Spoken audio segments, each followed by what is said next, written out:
Yo, yo, yo, Alex Jenkins checking in. In the close one right here. In the close one right here. 4 minutes left.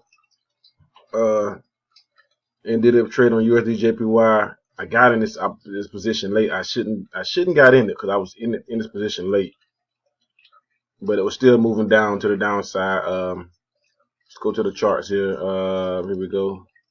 See, it's kind of creeping up now. You see how much it moved down. It's creeping up to the 48 level, and that's what my sell order is at 113.48. So I only bought one position. Y'all know I did with a small account.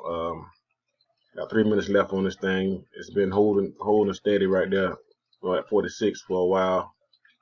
Haven't really broken that price of 47, but we'll see. How it goes in the next 3 minutes. I'm not gonna keep this thing open for 3 minutes though, but I'll get back with you guys in just a moment. I think I'm gonna go ahead and take profit on this trade, you guys. This thing is cut too close. That's $14. I'm not gonna really complain about it. I'm gonna get these profits and get out. Let me see here. 21. With 2 minutes left. This thing is really cutting close. All right, start to move back down. We will see how this thing move. 46.8, 46.9. Yeah, I'm gonna get out this trade. This thing is gonna move up on me.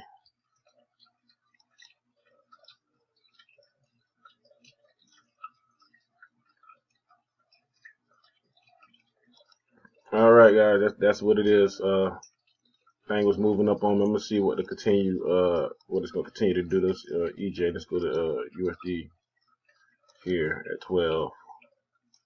See what it's doing. The remainder of a minute. See, it's too close to call. I'm not gonna risk that kind of trade. I need to be breaking away from my strike price. So it is what it is. I'm not gonna sit here and wait it out. I'm gonna just let this video continue. I'm just close this video out and talk to you guys another time. I'm Jenkins checking out.